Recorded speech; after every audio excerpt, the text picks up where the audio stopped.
special guest, Dr. Paige McNeil. Paige, we're so delighted you're here with us today. Thanks for having me. So our topic for discussion today is artificial satellites. Could you tell us what exactly is an artificial satellite? Well, an artificial satellite is any man-made object that orbits the Earth. Interesting. So tell us, Doctor, if you being a scientist working with NASA over the years, what are some improvements and evolutions you've seen of the artificial satellite?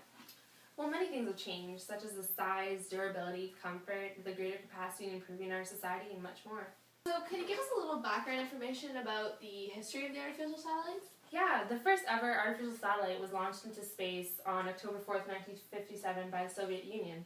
Sputnik 1, right? Yeah, and get this, it was the size of a basketball. Wow, that's awesome. So when was the next major event for the artificial satellite?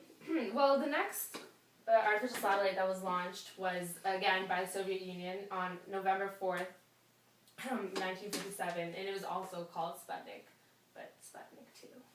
Wow. Amazing. So with you being a part of NASA, you'd know a fair bit about the ISS, is that correct? Yeah. Could you tell us a little bit about it?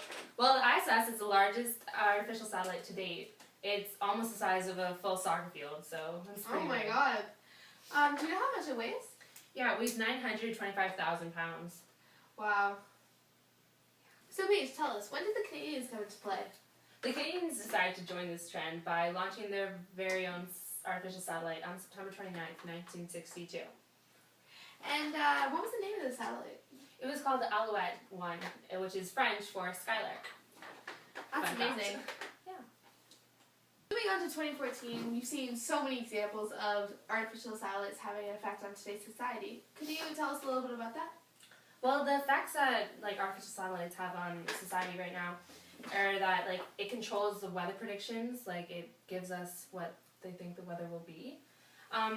It communication, your text messages, your social media sites, your TV, it all comes from the help of the artificial satellites. It helps with the scientific research. Wow, that's crazy to think. Well, thank you so much again for further educating us on artificial satellites. Thanks, I'm happy to help.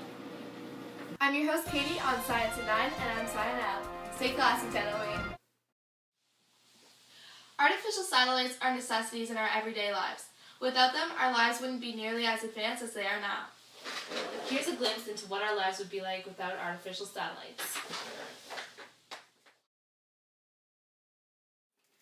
Mom, I really don't know what I should wear to school tomorrow. Well, honey, there's no real way to tell what the weather will be like the night before, so I guess you'll have to wait until the morning. I just wish that there was some type of technology that could predict the weather.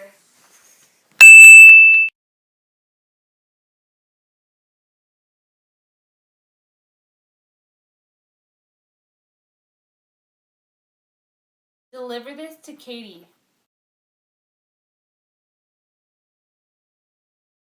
Could you give me the directions? I can't read this map. I wish there was an easier way to get directions. Stay tuned for a live conclusion from Katie and Paige.